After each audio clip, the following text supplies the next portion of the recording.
Valencia striker Simone Zaza managed to score 2 goals in 2 minutes against La Liga side Granada, and it was 2 minutes that left his employers so baffled they accidentally offered him a permanent contract, which, judging by his face, he didn't really know what to do with either. And Granada themselves were so shocked that they had conceded 2 goals in 2 minutes to Simone Zaza that they got rid of their manager and brought in one-time Arsenal legend and now Azerbaijani wedding crasher Tony Adams. A managerial appointment that came a bit out of left field, as well as a suit that came a little bit out of left field. But still, it got us thinking, what are the top 10 most surprising managerial appointments in football history? And at number 10, where better to start than with the man himself, Tony Adams, because rocking up at Granada isn't even his weirdest job. After being sacked by Portsmouth in February 2009, after a disastrous spell where they picked up just 10 points in 16 games, Adams decided to take a step back and take some time away from the coaching game. And when he was ready to step back into the hot seat, where would he decide to return? Maybe as an assistant to a Premier League manager, perhaps in League 1 or League 2 to rebuild his reputation. Nope, he went to the home of football and plov, Azerbaijan. Sweet, sweet, tasty plov and football. Adams' reign as Gabala manager didn't get off to the best start after he turned up to their tiny training ground and was greeted by just 4 bibs and a load of flat footballs, which he then proceeded to kick over the fence in protest. That method of training clearly didn't improve the Gabala boys that much, as Adams was on his way back to England just a year later. But not before he learnt this. Revolutionary. At number 9, it's Frank Rijkaard at Barcelona. Now bear with me, because I know that Rijkaard was the one that set the wheels in motion on this age of Barcelona dominance and brought through a certain Lionel Messi.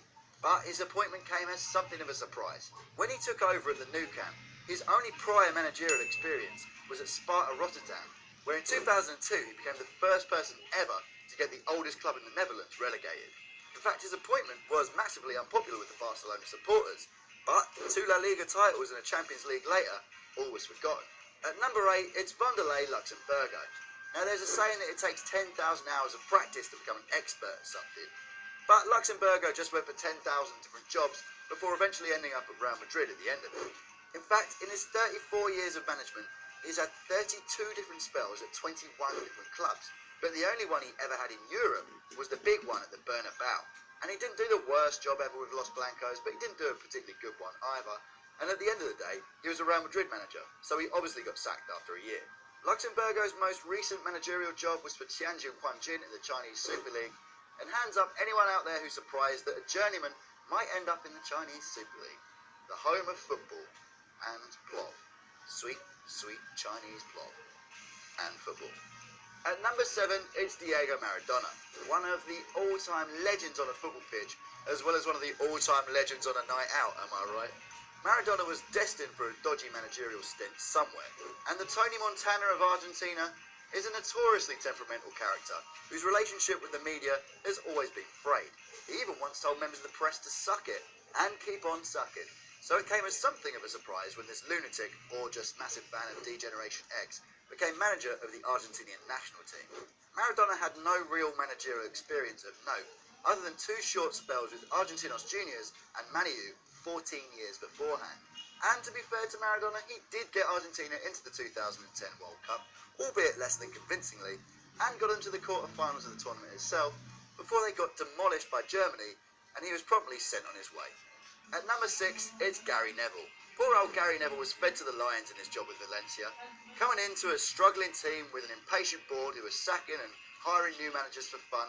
Despite his massive status in the game, it was still odd to see someone go into one of the biggest clubs in La Liga, despite having absolutely no managerial experience, other than being Roy Hodgson's number 2. And let's face it, being Roy Hodgson's number 2 is about as much of a footballing qualification as being an advisor to a toilet cleaner.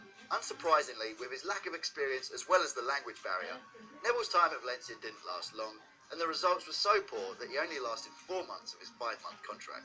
After taking Valencia from 9th in the league and just a few points off of Europe to 14th in the league and just a few points off of relegation, as well as not keeping a clean sheet in the league in the whole time he was there, Neville was soon sent back to the Sky Sports studio to cuddle the sweet embrace of Jamie Carragher.